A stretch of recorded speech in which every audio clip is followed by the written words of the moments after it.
يا أخت هارون ما كان أبوك امرأ سوء وما كانت أمك بغيا۔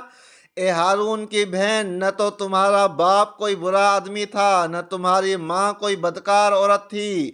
فأشارت إليه قالوا كيف نكلم من كان في المهد صبيا۔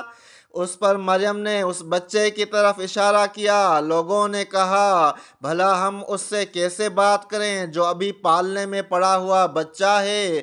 قال انی عبد اللہ آتانی الکتاب وجعلنی نبیا۔ اس پر بچہ بول اٹھا کہ میں اللہ کا بندہ ہوں، اس نے مجھے کتاب دی ہے اور نبی بنایا ہے۔ وَجَعَلَنِي مُبَارَكًا أَيْنَمَا كُنتُ وَأَوْصَانِي بِالصَّلَاةِ وَالزَّكَاةِ مَا دُمْتُ حَيًّا۔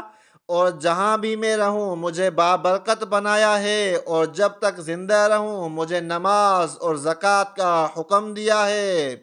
وَبَرًّا بِوَالِدَتِي وَلَمْ يَجْعَلْنِي جَبَّارًا شَقِيًّا۔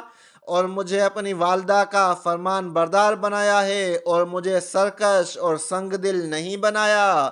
وَالسَّلَامُ عَلَيَّ يَوْمَ وُلِدتُّ وَيَوْمَ أَمُوتُ وَيَوْمَ أُبْعَثُ حَيًّا۔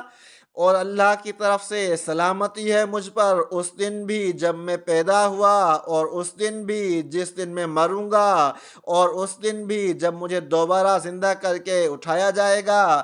ذَلِكَ عِیسیٰ ابْنُ مَرْیَم قَوْلَ الْحَقِّ الَّذِی فِیہ یَمْتَرُونَ۔ یہ ہے عیسیٰ بن مریم، ان کی حقیقت کے بارے میں سچی بات یہ ہے جس میں لوگ جھگڑ رہے ہیں۔